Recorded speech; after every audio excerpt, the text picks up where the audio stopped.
నమస్తే, welcome to prime 9 come to the point. ఈరోజు మన కమ్ టు ద పాయింట్ కార్యక్రమంలో మనం మాట్లాడుకునే పాయింట్ ఏంటి అంటే, తరతరాలకు సంబంధించి ఆస్తులు సంపాదించుకునే రాజకీయ నాయకులు చూసుంటారు. కానీ పుణ్యాన్ని కూడా తరతరాలకు అందించేటువంటి రాజకీయంలోకి వచ్చినటువంటి రాజకీయ నేతలు గనక పవన్ కళ్యాణ్ గారు కాకుండా ఎవరైనా మీ దృష్టిలో ఉంటే ఖచ్చితంగా మీరేం చేస్తారంటే కామెంట్ రూపంలో తెలియచేయండి. వాళ్ళ గురించి రేపు కమ్ టు ద పాయింట్ కార్యక్రమంలో చెప్పుకుందాం. ఎందుకంటే నాకు తెలిసైతే ఇంతవరకు కూడా ఇలాంటి వర్డ్స్ కానీ ఇలాంటి కార్యక్రమాలు కానీ రాజకీయాల్లోకి వచ్చి ఒక గొప్ప కార్యక్రమం కేవలం ప్రాణం ఉన్న మనుషులు అంటారు కాదు, ప్రాణం ఉన్న జంతువులు ఉంటాయి, పశువులు ఉంటాయి, పశుపక్షాదులు ఉంటాయి, అలాగే శ్రామికులు కార్మికులు కూడా ఉంటారు. అలాంటి వారి కోసం ఒక వినూత్న కార్యక్రమాన్ని చేపట్టారు. ఆ కార్యక్రమానికి సంబంధించి ఒక పెద్ద ఆయన ఒక మంచి మాట అన్నారు. ఆ మాట ఏమిటి అనేది వీలుంటే ప్లే చేస్తా, లేకపోతే యూట్యూబ్లో ఉంటుంది చూడండి, మ్యాక్స్ ప్లే చేయడానికి నేను ట్రై చేస్తా. ఒకే ఒక నిదర్శనం సార్, మీరు చేసిన అతి ముఖ్యమైనది అతి గొప్పదైనది మీ జీవితాంతం మీ పిల్లలు కూడా పుణ్య సార్థకమైనటువంటిది మేము కళ్ళారా చూస్తూ ఆనంద వస్త్రాలు రాస్తున్నాం సార్. పశువులకు గొర్రెలకు మేకలకు ఇమీడియట్లీ ఈ వేసవిలోనే నీటి తొట్టు శాంక్షన్ అయినాయి. పూర్తి చేయడంతో పశువులు అడవి జంతువులు పశువులు నీరు తాగుతాండి.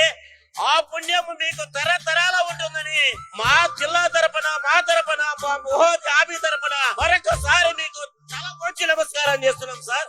సో ఆయన చెప్పిన మాటలకు నిజంగా ఎవరైనా వింటే మాత్రం ఇలాంటి వాడు కదా, ఇలాంటి అతను కదా, ఇలాంటి సార్ కదా, మనకి ఇలాంటి వ్యక్తి మనకి కావాలి కదా అని ఖచ్చితంగా అనుకుంటారు. సో ఇక నేను టైం వేస్ట్ చేయకుండా పాయింట్ అయితే చెప్పేస్తా. మీరు మాత్రం చేయాల్సింది ఏంటంటే తప్పకుండా షేర్ చేయండి. పని చేస్తున్న వ్యక్తి గురించి 10 మందికి తెలియాల్సిన అవసరం ఉంది అని పదే అందుకే చెప్తున్నా. మీరు తప్పకుండా షేర్ చేయండి, లైక్ చేయండి, కామెంట్ అయితే తప్పకుండా చేయండి. ఇక పాయింట్లోకి వెళ్ళిపోదాం. మెయిన్ ఇక్కడ ఈయన గురించి మీరు చేసే ఈ కార్యక్రమం వల్ల ఈ పుణ్యం కేవలం మీ వరకే కాదు, మీ పిల్లలకి వాళ్ళ పిల్లలకి తరతరాలుగా వెళ్తుంది అని ఒక పెద్ద ఆయన చెప్పారబ్బా. ఆయన ఎందుకు చెప్పాడు ఏంటి, అంత గొప్ప కార్యక్రమం పవన్ కళ్యాణ్ గారు ఏం చేశారు అనే దాని మీద మనం మాట్లాడుకుందాం. వేసవి వస్తుంది అంటే మనుషులమైతే మనం ఏం చేస్తాం, గాలి ఆడదు, వాటర్ తాగాలనిపిస్తుంది. మనకేం కావాలి, వాటర్ కావాలి, అది కూడా కూలింగ్ వాటర్ కావాలి, ఫ్యాన్లు గాలి సరిపోదు, ఏసీలు కావాలి మనకి కదా. అది ఎక్కడి వరకు, కొనుక్కునేంత వరకు కావాలి. ఇప్పుడు ఆ తర్వాత ఉపాధి హామీ కూలీల విషయానికి వద్దాం. ఎండల్లో కష్టపడతారు. సో ఎలా పడితే అలా వాళ్ళు కష్టపడడానికి వీల్లేదు. వాళ్ళకి కూడా ఒక టైం టేబుల్ సిద్ధం చేయాలన్న ఉద్దేశంతో ఒక పర్టికులర్ వర్కింగ్ అవర్స్ పెట్టారు. అది కూడా పక్కన పెడదాం. ఇక్కడ వినూత్న కార్యక్రమం అని చెప్పాను కదా, ఆ వినూత్న కార్యక్రమం గురించి ఖచ్చితంగా మనం మాట్లాడుకోవాలి.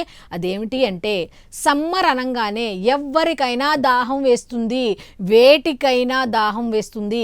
ప్రాణం ఉన్న ప్రతి ప్రాణికి కూడా సమ్మర్లో దాహం ఖచ్చితంగా వేస్తుంది.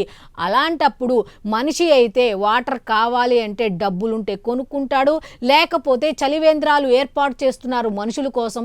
కొంతమంది మంచి హృదయం ఉన్నవాళ్ళు, స్వచ్ఛంద సంస్థలు ఇలా దాహార్తిని తీర్చేందుకు ప్రభుత్వం కూడా ఏర్పాటు చేస్తుంది. అయితే రకరకాలుగా ఏర్పాటు చేస్తారు, అక్కడికి వెళ్ళి దాహార్తిని తీర్చుకుంటారు. కానీ ప్రాణం లేని మూగ జీవులను ఎవరు పట్టించుకుంటారు ఒకసారి చెప్పండి. ఒకవేళ పట్టించుకున్నా ఏ చిన్న పక్షులకు మాత్రం కాస్త గింజలు వేయటమో లేకపోతే వాటర్ పెట్టడమో చేస్తారు. కానీ ఇంకా రోడ్ల మీద తిరిగేటువంటి పశువులు కానీ ఇంకా కొన్ని రకాల జంతువులు కానీ ఉంటాయి కాబట్టి అప్పుడు ఏం చేయాలి, వాటికి దాహం ఇస్తే ఎవరు తీరుస్తారు అన్న ఒక్క ప్రశ్నకి ఆన్సర్ ఉందా అంటే ఎస్ ఉంది. అదే పవన్ కళ్యాణ్ గారు, డిప్యూటీ సీఎం పవన్ కళ్యాణ్ గారు, గ్రామీణాభివృద్ధి పంచాయతీరాజ్ శాఖ మంత్రి పవన్ కళ్యాణ్ గారు. ఎందుకు అంటే ఎండాకాలంలో లేదంటే మిగతా సమయాల్లో అయినా సరే పశువుల దాహార్తిని తీర్చడానికి కుంట్లను ఏర్పాటు చేశారు, నీటి కుంట్లను ఏర్పాటు చేశారు, నీటి మడుగులను ఏర్పాటు చేశారు. అక్కడికి వెళ్ళి ఎలా ఏర్పాటు చేశారో తెలుసా, అన్నీ ఒక దగ్గరికి వెళ్ళిపోయి కొట్టుకునేలా కాకుండా వాటి సైజుకి సంబంధించి పెద్ద పశువులకైతే ఒక టైపు తొట్టె, నీటి తొట్టెలు ఇది కరెక్ట్ పేరు, నీటి తొట్టెలు ఏర్పాటు చేశారు. చిన్న జంతువులకి చిన్న పశువులకైతే వాటి సైజుకి తగ్గట్టు చిన్న నీటి తొట్టెలు, అలాగే పక్షులకు కూడా పక్షులకు కూడా మళ్ళీ అక్కడికి వెళ్ళి వాటర్ ఎక్కువైతే పడిపోతాయేమో వాటర్లో అన్న ఉద్దేశంతో వాటికి కూడా అటువంటి పూల్స్ నీటి తొట్టెలను ఏర్పాటు చేశారు అంటే నిజంగా ఎంత గొప్ప కార్యక్రమం. మనుషుల గురించి కామన్, రాజకీయాల్లోకి వచ్చిన వాళ్ళు కొంతమంది ఉన్నారు, లేరని చెప్పట్లా. ఇప్పుడు రాజకీయం అంతా పవన్ కళ్యాణ్ గారే సృష్టించారని ఎవరూ చెప్పట్లా. కాకపోతే ఇప్పుడున్న నాయకుల్లో ఆయన పని చేసుకుంటూ వెళ్తున్నారు, కానీ చరిత్రలో నిలిచిపోయే పనులు చేస్తున్నారు అన్న ఉద్దేశంతోనే ఆయన గురించి ప్రతిసారి చెప్పుకోవడం జరుగుతోంది. కాబట్టి పశువులకు కూడా ఆలోచించి నీళ్లు ఇస్తున్నారు, ఇచ్చేలా ఏర్పాట్లు చేశారు.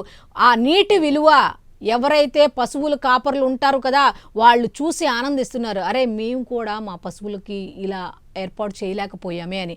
ఆ పశువులు దాహార్తిని తీర్చుకుంటుంటే చుట్టుపక్కన చూసిన వాళ్ళు ఉంటారు కదా, వాళ్ళైతే ఆనందంతో నిజంగా ఇలాంటి నాయకుడు కదా ప్రజలకు కావాల్సింది, ఇలాంటి వ్యక్తి కదా ప్రజలకు కావాల్సింది, ఇలాంటి వ్యక్తికి నిజంగా ఓటు అనేది మాది వేస్ట్ అవ్వలా.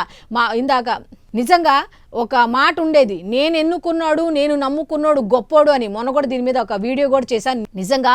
అయితే వాళ్ళందరూ అనుకుంటున్న మాట ఏంటో తెలుసా, ఇదే. కేవలం ఇదొక్కటే కాదు, చాలా గొప్ప కార్యక్రమాలు చేశారు, కానీ పశువుల గురించి ఆలోచించిన వ్యక్తి ఎవరైనా ఉన్నారా? జల్ జీవన్ మిషన్ వాటర్ సదుపాయం ఎవరికి? మనుషులకి. అలాగే అమృత 2.0 వాటర్ ప్రాజెక్టులు ఎవరికి? మనుషులకి. మరి జంతువుల గురించి ఇప్పటి వరకు ఆలోచించిన వ్యక్తులు ఎవరైనా ఉన్నారా అంటే ఇంతవరకు నాకు తెలిసి అయితే ఎవ్వరూ లేరని నేనైతే అనుకుంటున్నా. ఒకవేళ ఉంటే మాత్రం ఖచ్చితంగా లేదు ఇది ఎప్పటి నుంచో వచ్చిన కార్యక్రమం, చాలామంది సరిగ్గా చేయలేదు, లేకపోతే ఇది ఉన్న కార్యక్రమాన్ని ఆపేశారు, మళ్ళీ డిప్యూటీ సీఎం పవన్ కళ్యాణ్ వచ్చి తెరపైకి తీసుకొచ్చారు, ఇలా గనక ఉంటే నిజంగా నాకు తెలియకుండా కొన్ని విషయాలు ఉంటాయి, మీరు చెప్తే నేను నేర్చుకుంటా. సో మీరు ఖచ్చితంగా ఉంటే గనక చెప్పండి, అది ఎవరు చేశారో కూడా చెప్పండి, అయితే ఎందుకు ఆగిపోయిందో కూడా చెప్పండి. తప్పకుండా మీ అభిప్రాయాన్ని కామెంట్ రూపంలో అయితే తెలియచేయండి. ఇంకో విషయం ఏంటి అంటే, ఇందాక చెప్పాను కదా, రాజకీయాల్లో ఆస్తుల కోసం కాకుండా తరతరాలకి పుణ్యాన్ని కూడా అందించే వ్యక్తులు ఎవరైనా ఉన్నారా? ఉంటే కామెంట్ చేయండి అన్నాను కదా, తప్పకుండా కామెంట్ చేయండి. సో ఇది ఈనాటి కమ్ టు ద పాయింట్ కార్యక్రమం. మళ్ళీ రేపటి కమ్ టు ద పాయింట్ కార్యక్రమంలో కలుసుకుందాం. అంతవరకు సెలవు, నమస్కారం.